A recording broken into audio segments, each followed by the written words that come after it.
Nakipagkita ka na naman ba sa kaibigan mong manghuhula? Isinusumpa ko na mabubuhay ka sa impyerno!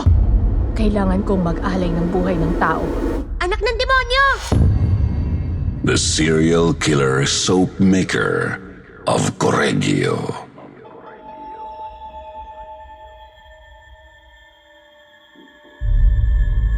Magandang gabi sa inyong lahat. Ang ating kakilakilabot na kwento ngayong gabi ay hango sa tunay na pangyayari mula sa bansang Italia noong 1900s. Ito ay ang kwento ni Leonarda Cianciulli, ang babaeng serial killer na kilala sa tawag na The Soap Maker of Correggio. Si Leonarda Cianciulli ay pinanganak sa Montella, Avellino, sa kaharian ng Italia. Siya ay anak ng kanyang ina na si Emilia Dinolfi kay Mariano Cianciulli na nanggahasa sa kanya.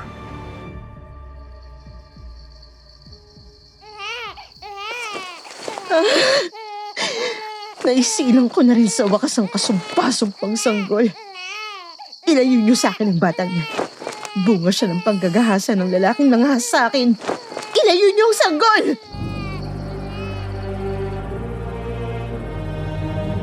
Bata pa lamang si Leonarda ay hindi na siya nakaranas ng pagmamahal at pag-aaruga mula sa kanyang ina na si Emilia.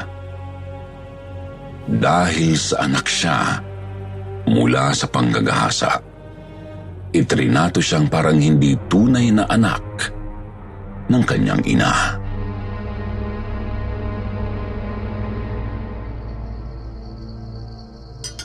Mama, kakain na po ba tayo ng hapunan?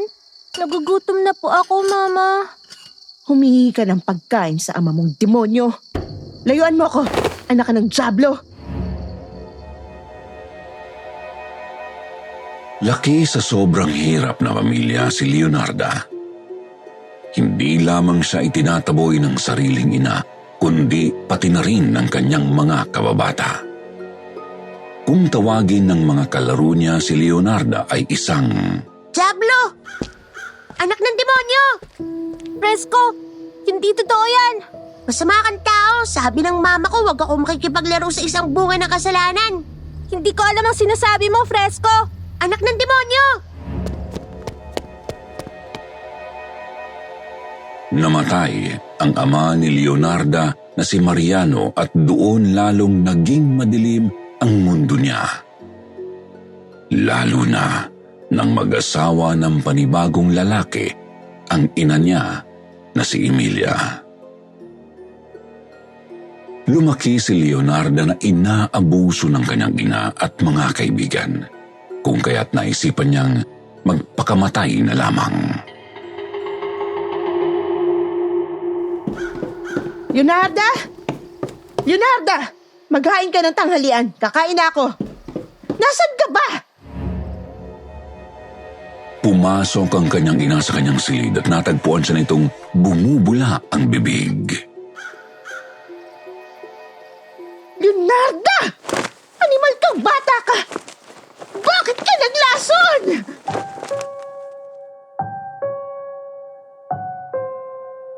Dalawang beses siyang nagtangkang magpakamatay sa kanyang kabataan.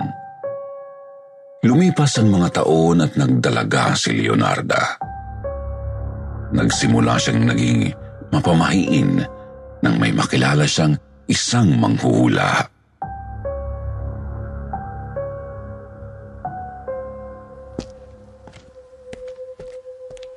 Ako si Leonarda Cianciulli.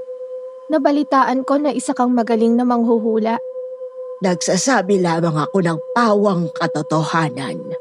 Mga bagay at pangyayari na magaganap pa lang sa hinaharap. Hindi ko tiyak kung magaling nga ako. Pero natitiyak ko na ang mga sinasabi ko ay mangyayaring totoo. Kung gayon ay subukin natin ang husay mo sa panghuhula. Hulaan mo ko. Umupo ka at ilahad sa akin ang mga palad mo. Madilim ang silid na pinasukan ni Leonarda. Nanginginig ang kanyang dalawang kamay nang ipakita ang mga palad niya sa manghuhula na pinaniniwala ang isang gypsy noong mga panahong iyon.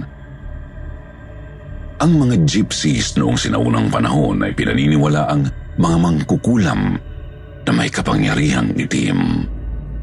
Pagala-gala sila sa lansangan. Walang lugar na matirahan kung kaya't kung saan-saan sila nakakarating. At sa bawat lugar na pinupuntahan nila ay nanghuhula sila ng mga taong naninirahan sa paligid. Magaling sila sa mga salamangka at paggawa ng mga gayuma at lason.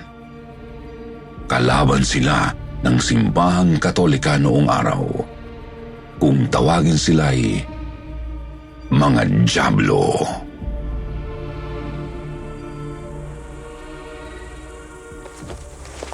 Ano ang nababasa mo sa aking mga palad? Ikaw ay makakapag-asawa ng isang lalaki. Ikakasal kayo at magkakaroon ng maraming mga anak. Ngunit ano? Mamamatay silang lahat.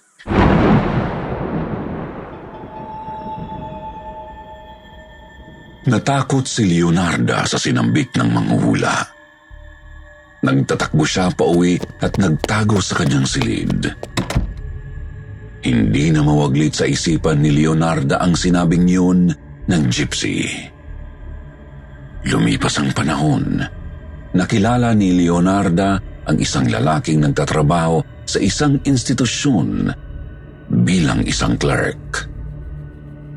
Nagkaibigan ang dalawa at nagplanong magpakasal. Hindi sinang-ayunan ng kanyang ina ang kasal dahil plano siyang ipakasal nito sa ibang lalaki.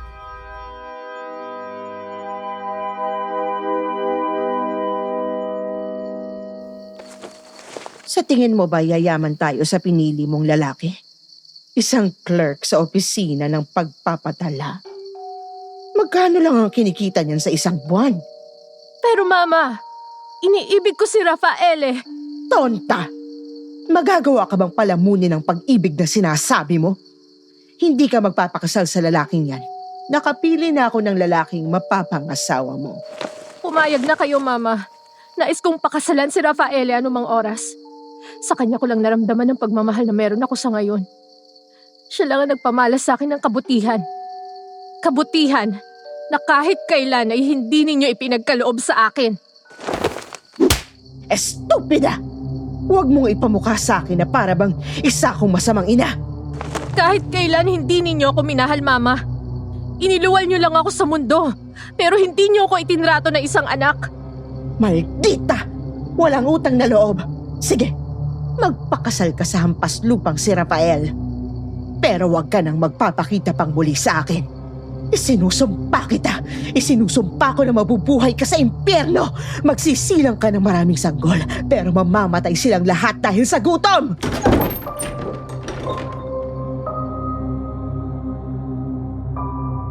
Naalala ni Leonarda ang hula ng gypsy.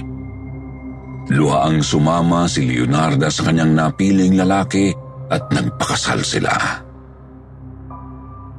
Noong taong 1917, pinakasalan ni Leonarda ang clerk ng opisina ng pagpapatala, si Rafael Pansardi. Dala-dala ang sumpa ng kanyang ina. Pinilit niyang mabuhay ng mapayapa at tahimik, ngunit hindi siya pinapatulog ng mga bangungot niya. Nakikita niya ang mukha ng kanyang ina sa kanyang bangungot. Kumakain ito ng sabon. Sabon na sa tuwing ngunguyain ng kanyang ina ay nagiging dugo. Dugo na bumubulwak mula sa bibig ni Emilia.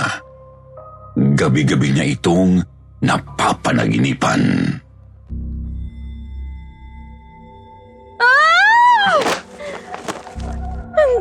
Hindi. Bangungot lang ang lahat. Mama, Patahimikin mo na ako. Noong 1921, lumipat ang mag-asawa sa sariling bayan ng Pansardi ng Lauria Potenza kung saan si Leonarda ay sinintensyahan at nakulong dahil sa pandaraya noong 1927. Wala akong kasalanan! Bakit ninyo ako ikukulong?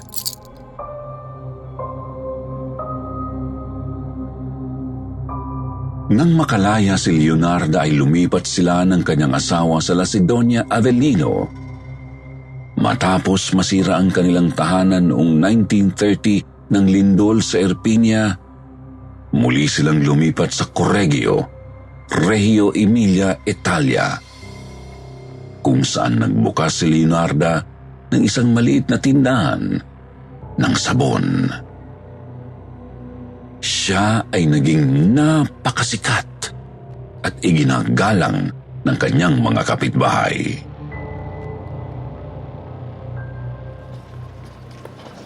Pasok na kayo sa aking tindahan, mga suki. Mamili na kayo ng magugustuhan yung sabon. May mga tinda rin akong pabango. Murang-mura lang. Bili na kayo mga ginang at mga binibini. Mula sa mga grupo ng mga kagalang-galang at naggagandahang mga kababaihang tumitingin ng bibilhin sa tindahan ni Leonarda, ay may isang bukod tanging matandang ginang na pasimpleng lumapit kay Leonarda. Nakabelo ito ng punit-punit na makulay na tela at hindi masyadong aninag ang kulubot nitong mukha. Bumulong ito ng palihim kay Leonarda. Meron ka bang sabon na amoy dugo? Ha? Ano po yun, ginang? Sabon na gawa sa bangkay ng tao. Ikaw? Anong ginagawa mo dito sa tindahan ko, manghuhula? Gusto kitang turuan. Turuan ng? Panghuhula. Halika sa labas at doon tayo mag-usap. Natuto ng panghuhula si Leonarda sa pakikipagkita sa kanya ng misteryosang babaeng manghuhula. Tinuruan siya nitong magbasa ng palad at magbigay ng interpretasyon sa mga baraha.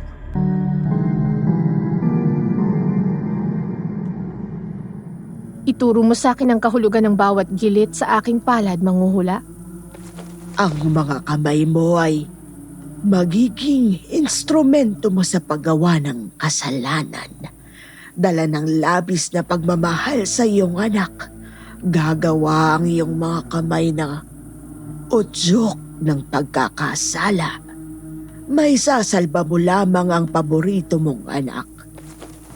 Ito ang nababasa ko sa sanga-sanga at sala-salabat na guhit ng iyong mga palad. Hindi tumagal, nagsimula na si Leonarda na manghula sa kanyang mga regular na customer sa kanyang tindahan. Marami ang mga kababaihan na naniwala sa mga hula niya. Halos lahat ay mga kapitbahay niya. Pinagkaguluhan ang panghuhula niya sa buong bayan.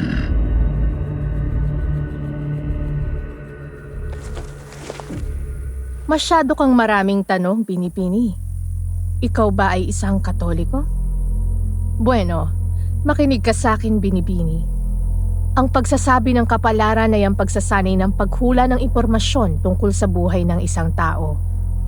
Ang saklaw ng pagsasabi ng kapalaran sa prinsipyo ay magkapareho sa pagsasanay ng panghuhula.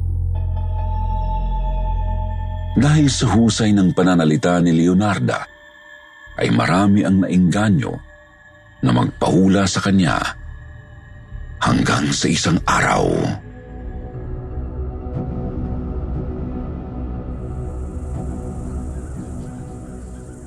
Maupo ka, Ginang Elvstead.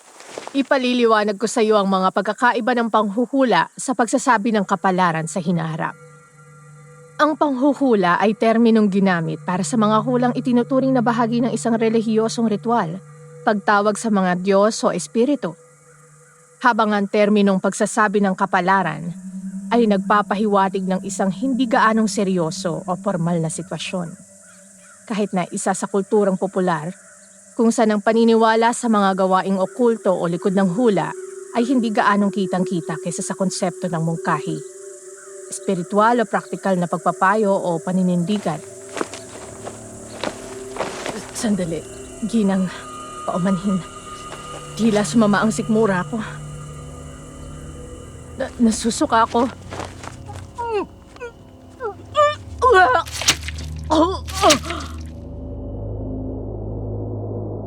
Isang matandang babae na pamilyar ang itsura at figura ang pumasok sa loob ng tindahan ni Leonarda.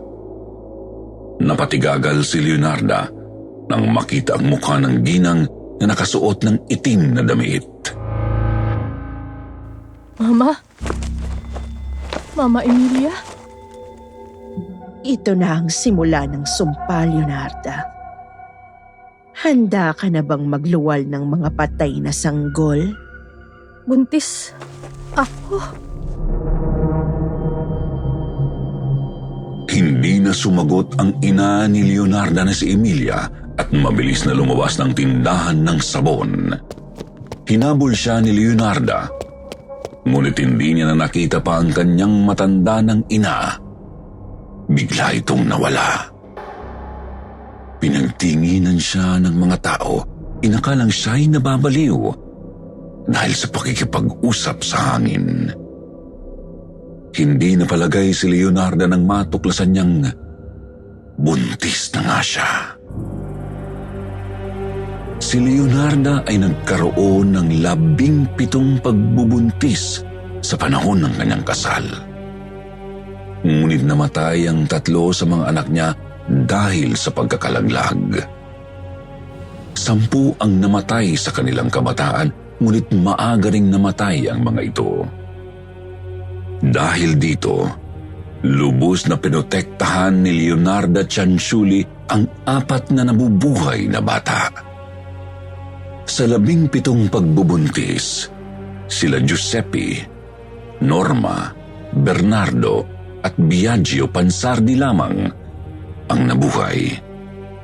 At ang pinakapaborito niya sa 4 na buhay na anak ay si Giuseppe.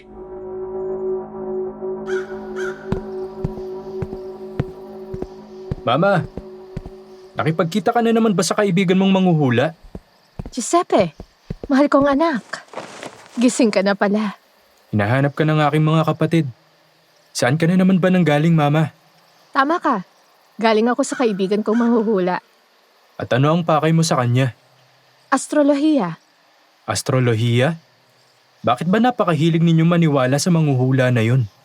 Dahil totoo ang mga hula niya sa akin. Alam mo ba anak na siya ang nagsabing, ako ay makakapangasawa at magkakaanak ng marami? Ngunit ang lahat ng mga anak ko raw ay mamamatay sa murang edad pa lamang. Nagkatotoo ba ang hulang yun? Heto kami. Buhay na buhay, Mama. Oo, Giuseppe. Kaya nagpunta ako sa bahay niya kanina. Nagpaturo ako sa manghuhula ng tungkol sa astrolohiya. Maligo ka na't kakain na tayo ng mga kapatid mo. Ginawang kita ng bagong sabon, Giuseppe. Napakabango at malambot sa balat. Siguradong magugustuhan mo ang sabon na ginawa ko para sa'yo. Sige na, maligo ka na.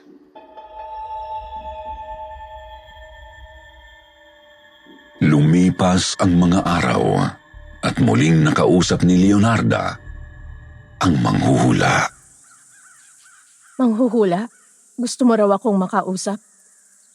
Oo, Leonarda. Mayroon kang kailangang malaman. Ano yun, manghuhula? Lahat ng iyong mga anak ay mamamatay. Mamamatay? Oo. At ang tanging paraan upang mailigtas mo sila ay sa pamamagitan ng pag-aalay o pagsasakripisyo ng tao. Kinilabutan si Leonarda sa sinabi sa kanya ng manghuhula. Tumakbo siya at umuwi sa kanilang tahanan at mabilis na niyakap ang kanyang mga anak. Lalong-lalo na si Giuseppe.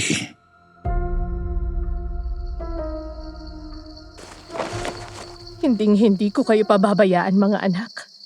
Lalong-lalo ka na, Giuseppe. Gagawin ko ang lahat, mabuhay lang kayo.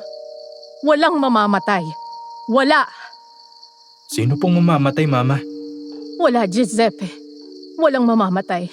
Kailangan ko ng kumilos agad.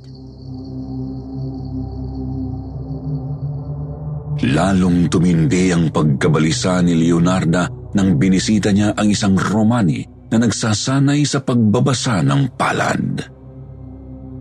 Taimtim siyang hinulaan ng Romani. Kinuha ang 2 palad ni Leonarda at nagsabi ng kanyang propesiya. Sa iyong kanang palad ay nakikita ko ang bilangguan. At sa iyong kaliwang palad naman ay isang kriminal na asylum. Bilangguan? Asylum?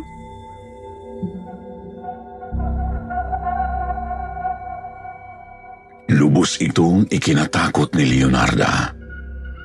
Umuwi siya noon na puno ng pag-aalala. Pagdating sa bahay, ay may nakita siyang palakol. Nakita niya rin ang kumukulong kawa kung saan siya gumagawa ng sabon. Kailangan kong mag-alay ng buhay ng tao para mailigtas ko ang aking mga anak sa kamatayan. Kailangan kong kumilos ngayon din. Noong 1939, nalaman ni Leonarda na ang kanyang panganay na anak at paboritong anak na si Giuseppe ay sasali sa Royal Italian Army bilang paghahanda para sa ikalawang digmaang pandaigdig. Giuseppe, bakit kailangan mo pang sumali sa Royal Italian Army? Mama, ikalawang digmaang pandaigdig na. Ipinag-uutos ni Benito Mussolini na sapilitang isali ang lahat ng kalalakihan sa militar para bumuo ng mga mandirigmang kakampi sa Germany. Maaari mong ikamatay ang pagsali sa digmaan, Giuseppe. Hindi. Hindi ako makapapayag. Wala na tayong magagawa, Mama. Naisama na nila ako sa listahan ng mga sundalong kasali sa digmaan. O aking anak, Giuseppe, hindi kita pababayaang mamatay sa digmaan. Ipinapangako ko, gagawin ko ang lahat. Huwag ka lang pumanaw, anak ko.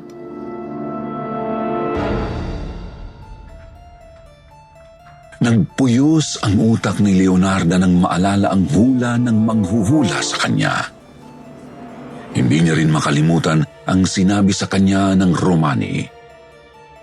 Naging determinado si Leonarda na protektahan si Giuseppe sa lahat ng mga gastos at napagpasyahan na ang kanyang kaligtasan ay nangangailangan ng mga sakripisyo ng tao.